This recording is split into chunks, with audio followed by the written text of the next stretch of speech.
Hi, so this is after my fourth ECT. I had it this morning at around 6:30 a.m.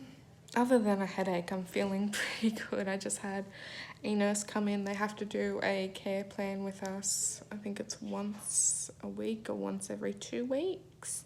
And it's basically just signing off and saying where we're at. When I first came in here, I only had two things I wanted to get fixed, and that was suicidal ideation. I didn't want to have that anymore, and have my medications changed. So I'm on two new medications, an antidepressant and a sleeping one. The sleeping one, it's called Zopiclon. It makes everything taste fucking disgusting. Sorry, excuse me.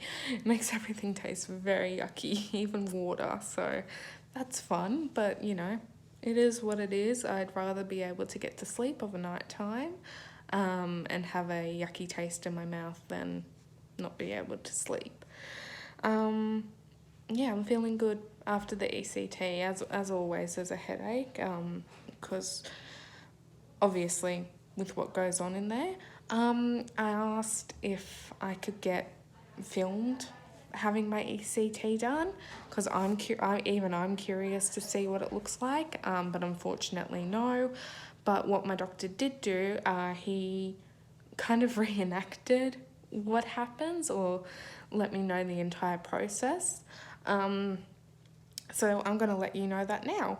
So the way he described it is that there are two electrodes, yeah, that one gets placed on the side of my head and one gets placed around the top of my head there. And you know what's disgusting is they put gel in my hair. I don't think you can see it, but it feels freaking gross. If you've ever had like that gel in your hair to conduct stuff, you know exactly what it feels like. It's not very nice. But yeah, I'm knocked out by this point. So this morning I'll go through what happened. So I go into the room. They get me to lie down on the bed. I have my shoes off. It's freaking cold in that room. Like, they give me a blanket and everything, and I'm still, like, I don't know if I'm shaking because of the nerves or because it's such a cold room. Maybe that's why they make it so cold, is so you don't know if you're shaking due to nerves. But, yeah, so I lie down. They find a vein. So far it's been on this arm that they've been putting the cannula, but this morning they put it on my, what side is this, right hand. And that was my first time having a cannula in my hand. Wasn't as bad as what I thought it would be. Thought it would be a lot more painful than it was. Even though I have tattoos, I don't like needle. I don't mind like injections, but I don't like cannulas being put in. But I'm pretty proud of myself of how I've been handling the cannulas. So they put the cannula in, and they put monitors around my chest and everything so that they can watch my heartbeat. Then they put a oxygen mask over me. The oxygen tastes freaking disgusting as well. It tastes like garlic. It's yuck. I'm like sitting there breathing it going, can I please be knocked out already so I don't have to taste this anymore? And then, yeah, then I go to sleep. So after that, this is just from me being told what's happened. They put the electrodes on my head.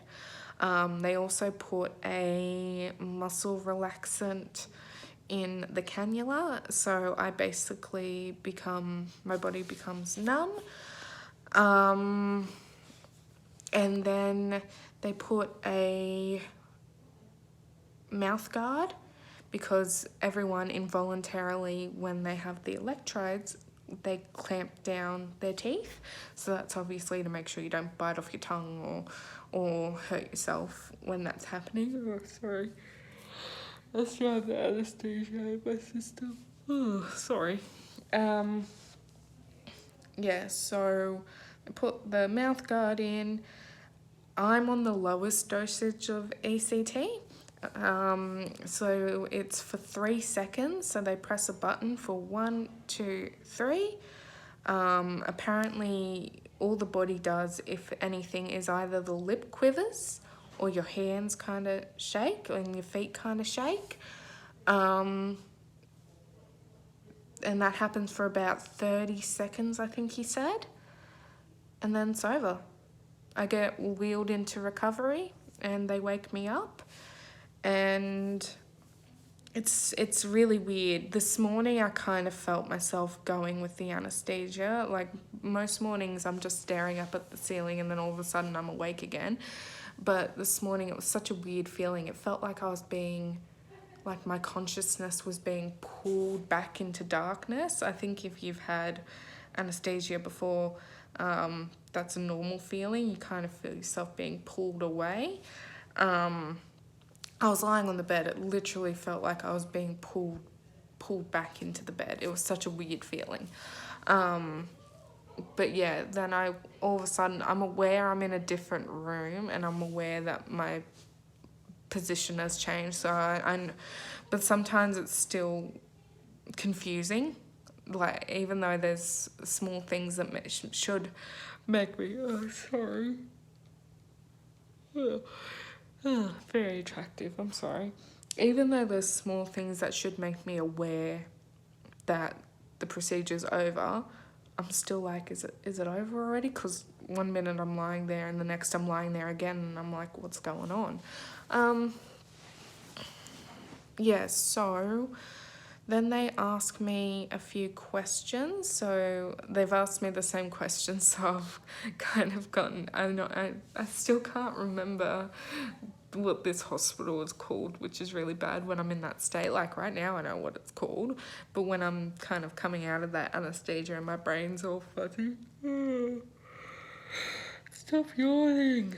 And my brain's all fuzzy. I keep getting the name of it wrong, but as long as I say the region that the hospital's for, they take that as an answer. So the questions they ask me are my full name, date of birth, what year it is, how old am I, previous Prime Minister, and the current Prime Minister.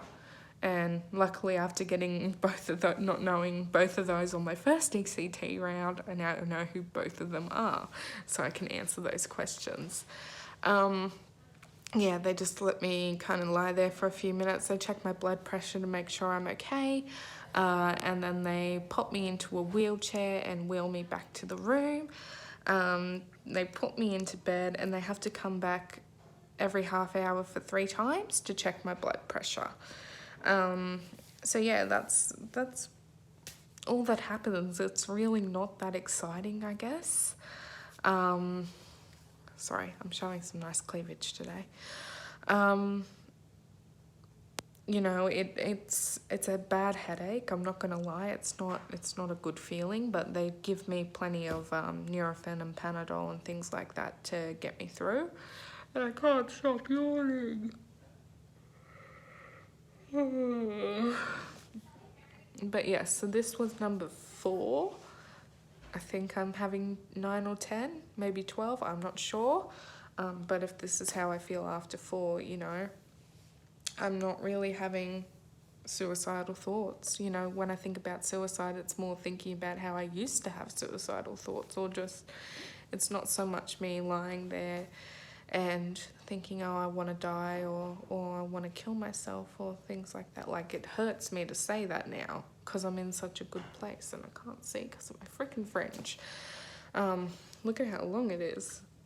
It's so long. I'm hoping that in 2 Saturdays the hospital will ease their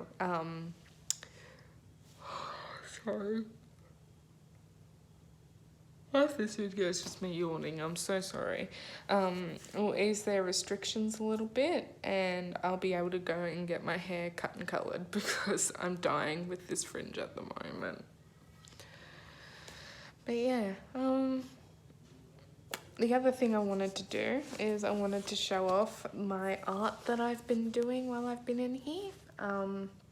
I've been doing artworks as well as drawings, but all my artworks have been taken home now. So I'm just going to show you all my drawings that I've done in my book. So, here is my book. And I started drawing 3 weeks ago. And as you know, I love Stitch. So, of course, I started with Stitch first. And I'm not going to lie, these are shit. These are really shit.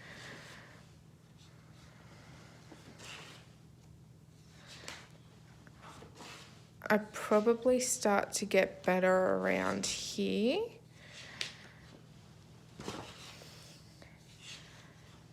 And then I get even better.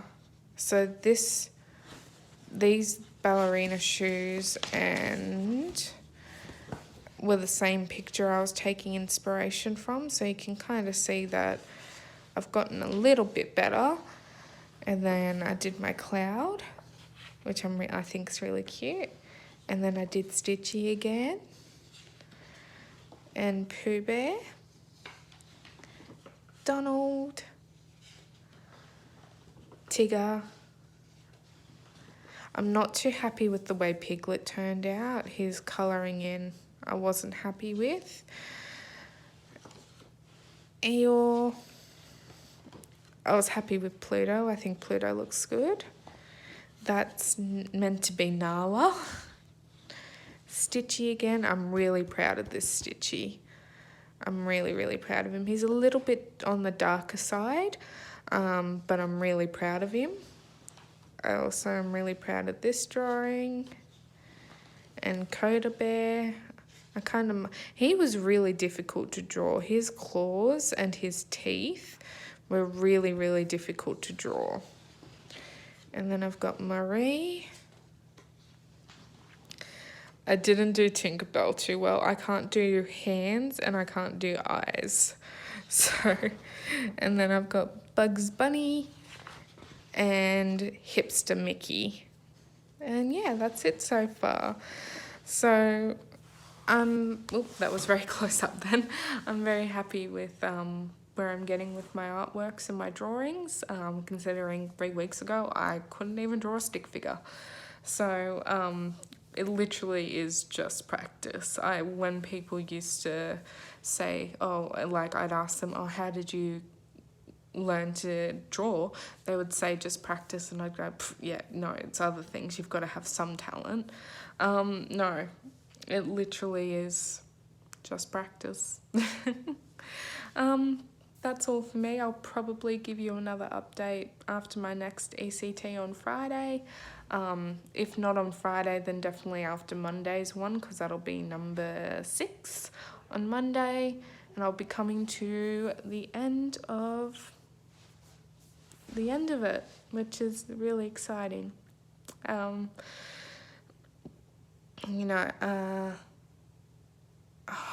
Sorry, I was going to say something then, now my brain's not working. Coming to the end of my journey. I can't remember what I was going to say. This is like ECT brain. It's little things that I can forget.